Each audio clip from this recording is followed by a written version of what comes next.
Olá, sexto ano, sou a professora Juliana. Eu vou pedir, por favor, para pegar o caderno de geografia, mais uma caneta e anotar o título e as informações que aparecerem nos slides, ok? Vamos seguir. Esse slide aqui, por favor, já começa a pausar e anota no caderno essas informações e eu sigo aí explicando a matéria, tá bom? Hoje vamos falar de eras geológicas e a gente precisa primeiro fazer uma diferenciação do que é o tempo humano e o que é o tempo geológico. Se você analisar o tempo de vida dos seres humanos e comparar com o tempo de existência do planeta Terra, são duas coisas que não combinam muito. A Terra ela tem aí entre 4,5 e 4,6 bilhões de anos e nós, seres humanos, estamos aí há pouco tempo na Terra. Então, se a gente comparar o tempo de duração dos fenômenos geológicos com o tempo de acontecimento humano, a gente vai ver que, na verdade, essa é uma comparação até injusta. Então, aqui nós vamos usar unidades de tempos diferentes para medir tanto o tempo geológico como o tempo humano. Enquanto a gente mede o tempo humano em anos, séculos, milênios, o tempo geológico vai ser medido em eras e períodos, tá? Vamos começar falando da era mais antiga, que é o período pré-cambriano. É o período onde temos o resfriamento da superfície terrestre há mais ou menos 4,5, 4,6 bilhões de anos. E a partir desse momento que começa a se formar a atmosfera, hidrosfera, e aí a Terra vai se formando. É nesse período que temos, por exemplo, o início da separação das placas tectônicas, que a gente vai falar mais tarde.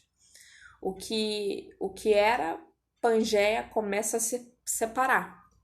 A era pré-cambriana, eu vou até colocar no próximo slide para vocês entenderem mais esses períodos e eras.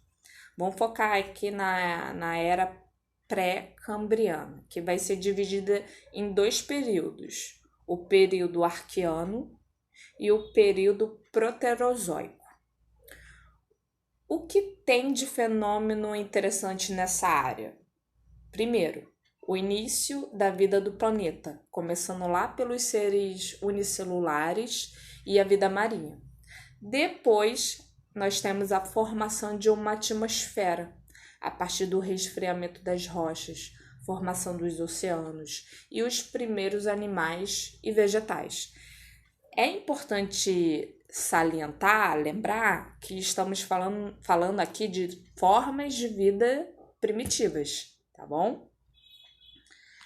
Eu tenho duas perguntas, vou pedir para vocês anotarem as perguntas e depois responder. Eu vou ajudar a responder, tá bom? Primeiro, qual era foi marcada pelos dinossauros? Eu vou voltar à tabela. Então, pergunta de novo, qual era foi marcado pelos dinossauros? Vou responder, era Mesozoica. Tá vendo? Era Mesozoica, aí eu tenho o período Triássico, Jurássico, Cretáceo. É aqui que eu tenho a presença dos dinossauros. Segunda pergunta, em que era e período surgiu a espécie humana? Vamos voltar. Resposta: período quaternário da era Cenozoica. Acha aí a era Cenozoica e o período quaternário. Veja que nós temos pouco tempo de vida aqui nessa, se comparar com o tempo geológico, tá bom? Vamos seguir. Vamos falar agora da estrutura da Terra. E vou pedir novamente para vocês pausarem o vídeo e anotar todas essas informações no caderno, tá? Enquanto isso, eu vou explicar. A maior parte dos cientistas acreditam que a Terra surgiu há cerca de 4,5, 4,6 bilhões de anos, como uma pequena parte do material cósmico, que a gente chama de grande explosão, ou em inglês de Big Bang, formada de poeira e gases. Mas as rochas mais antigas têm apenas aí 3,8 bilhões de anos. Isso nos leva o quê? A deduzir que antes desse período, ou seja, no início da sua formação, o planeta Terra era provavelmente o quê? Uma massa incandescente que gradualmente foi se resfriando. E esse processo de resfriamento da Terra fez com que os materiais mais leves ficassem na superfície. A gente chama essa parte de crosta terrestre.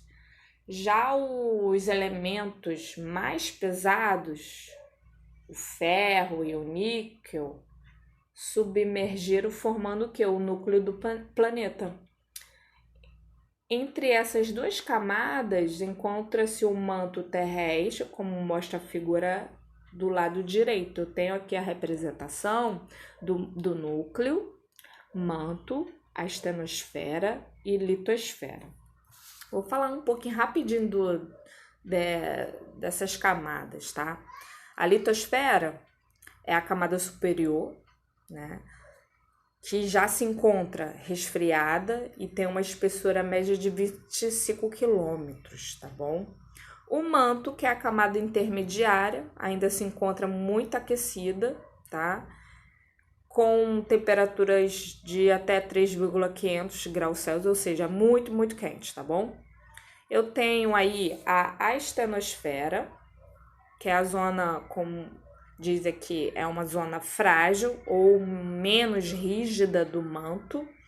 É nela que eu vou encontrar as ondas sísmicas, ou seja, terremotos, né?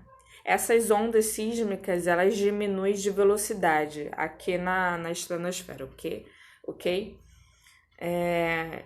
Como é o comportamento da astenosfera?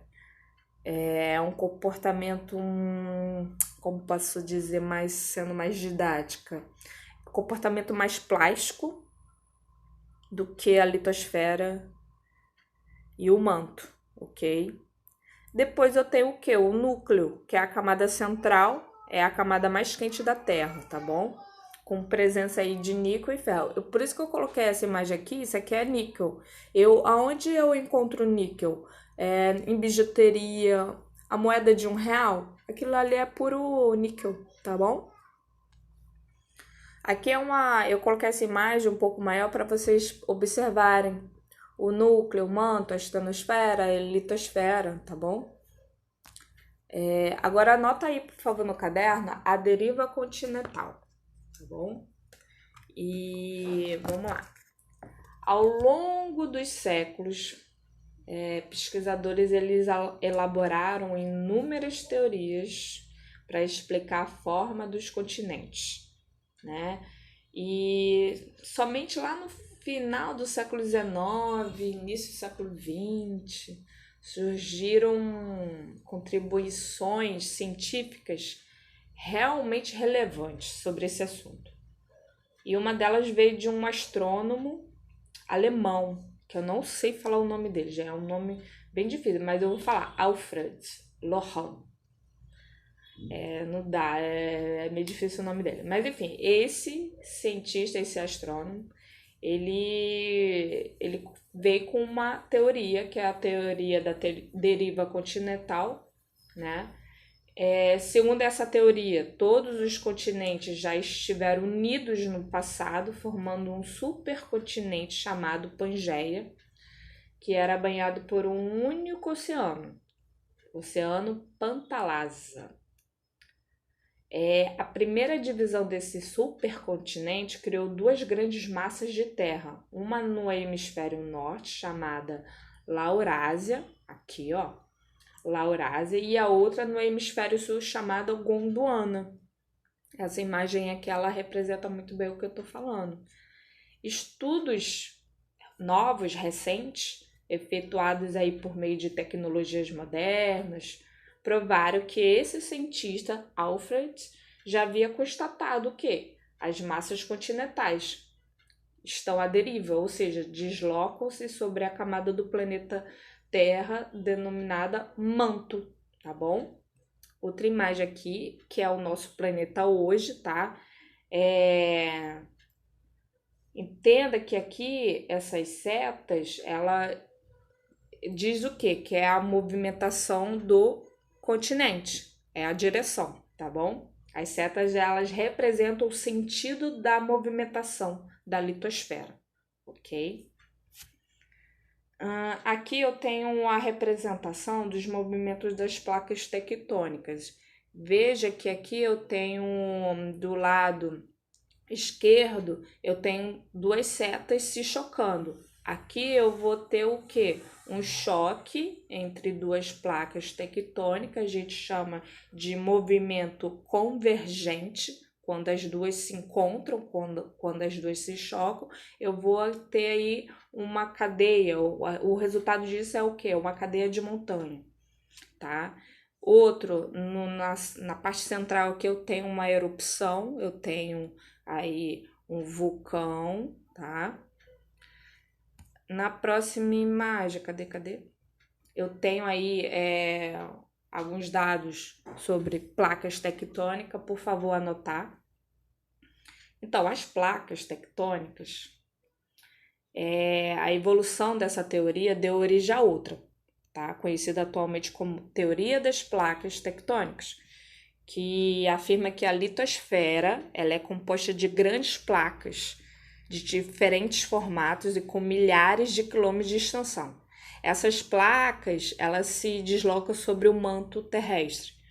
De acordo com essa teoria, a atual posição dos continentes não corresponde à sua posição original, assim como provavelmente sua configuração será diferente no futuro, tá bom? Há milhões de anos, a força exercida pelo magma rompeu a litosfera, formando fraturas pelas quais o magma extravasa quando a pressão no interior do planeta aumenta.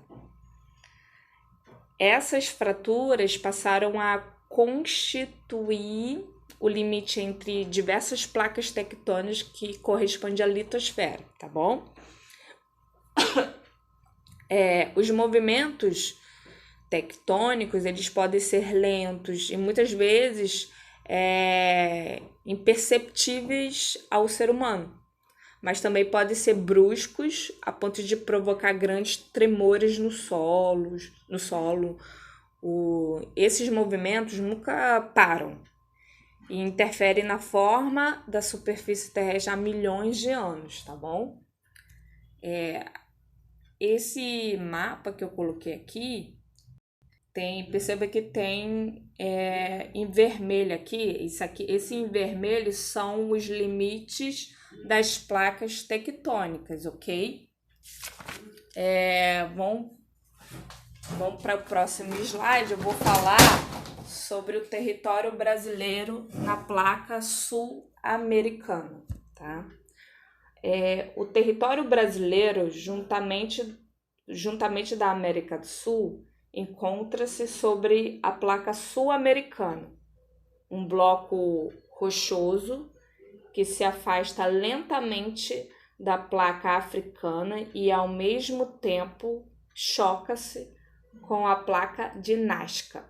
Esse movimento resulta em duas cadeias de montanha. A Cordilheira dos Andes, localizada no extremo oeste do continente, a dorsal mesoatlântica, localizada a leste, no fundo do Oceano Atlântico, tá bom? Anota, por favor, todas essas informações. Eu coloquei essa imagem aqui de um monte Fitzroy, na parte argentina da Cordilheira dos Andes, região da Patagônia. Essa grande cadeia de montanha que se estende do norte a sul da América do Sul. Foi formada em consequência dos movimentos das placas tectônicas, tá bom? Eu coloquei essa reportagem aqui é de um terremoto, de um tremor que aconteceu em Minas Gerais, lá em 2007, na região de Itacarambi. Teve consequências, morreu uma criança, qual o meu objetivo com essa reportagem? É dizer que o Brasil, embora não tenha vulcões, não tenha grandes terremotos, nós temos aí falhas. E de vez em quando aparecem alguns tremores no Brasil, tá bom? O Brasil, lógico que o Brasil, a América do Sul, ela tá numa placa tectônica lisa, porém existem falhas, ok? Que pode ocasionar em terremotos de pequeno nível, tá? Não comparado com a Indonésia, que é o tempo inteiro nós temos aí notícias de tremores muito, muito fortes. Agora vamos falar aí sobre o agente interno da litosfera. Por favor, anotar tudo. Bom, o que eu posso dizer aqui? Vamos lá. O deslocamento das placas que compõem a litosfera são chamados de movimentos tectônicos ou tectonismo e pode ser de dois tipos. Colisão entre placas tectônicas que provocam transformações na superfície terrestre e formam cadeias de montanha, tá? E eu tenho o afastamento das placas tectônicas, por exemplo, no Oceano Atlântico, levando os continentes africano e americano em sua porção sul e se afastarem cada vez mais um do outro, tá bom? É comum a ocorrência de processos de tectonismo nos limites das placas tectônicas, locais geralmente marcados pela presença de uma ou mais falhas geológicas, ou melhor, rachaduras, tá? Causadas por fraturas da crosta terrestre nas regiões de contato entre as placas tectônicas, tá? Vamos falar agora sobre terremoto, né? Os terremotos, eles ocorrem quando duas placas tectônicas se movem subitamente uma contra a outra, quando as duas se chocam. As rochas, elas se quebram no hipocentro. Perceba essa imagem aqui, tá bom? Entenda que as rochas, elas vão se quebrar no hipocentro, sobre a superfície, e a terra, o quê? Treme. Ondas se propagam a partir do epicentro, que é o ponto na superfície acima do hipocentro. Se o terremoto ocorre sobre o mar, pode causar um tsunami, tá? Vamos falar um pouco do tsunami e anota. Bom, o tsunami é uma onda muito, muito grande gerada por distúrbios sísmicos que possui aí um poder destrutivo, tá? Que chega aí à região costeira. A palavra, eu até anotei aqui, ó.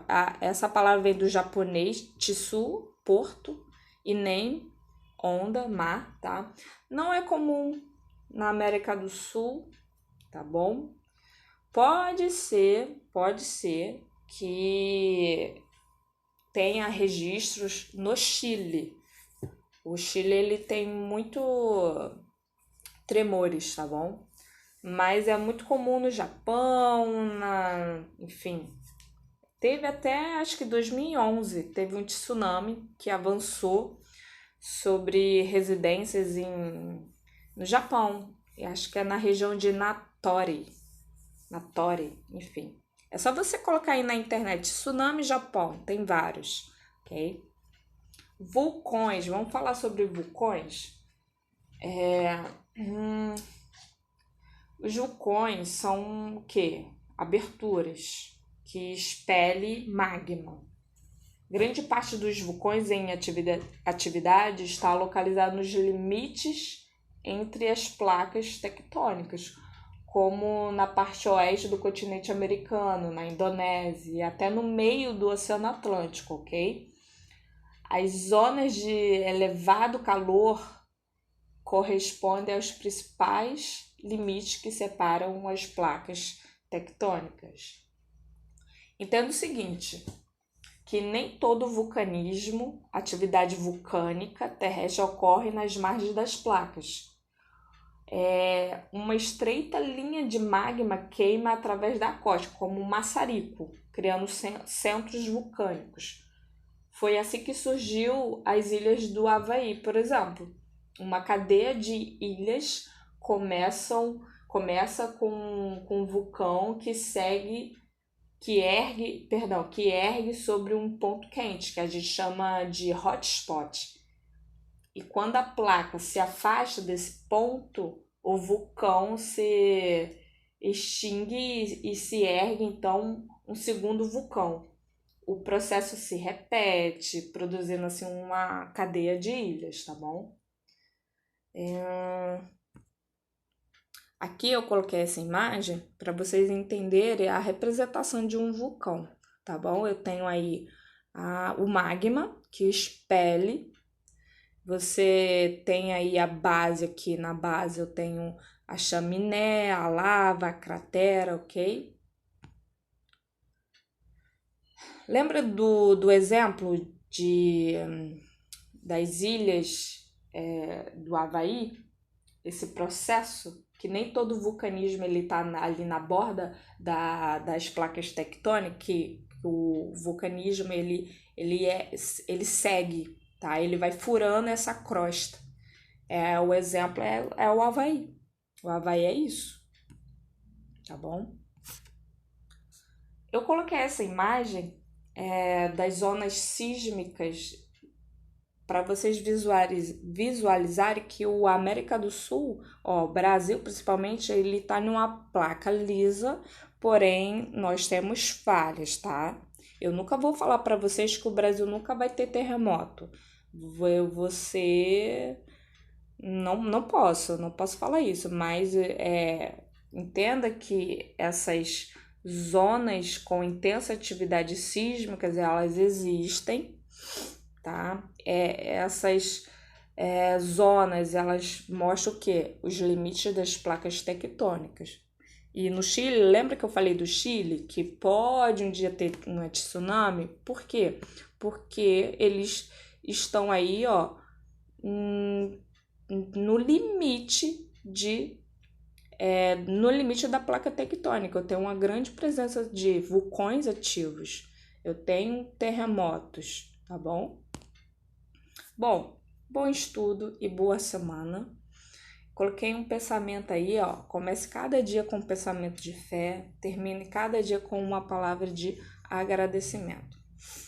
Após o vídeo, por favor, entra no Google Formulário, responda as questões. Quando vocês cliquem em enviar, automaticamente eu recebo, tá bom? Muito obrigada.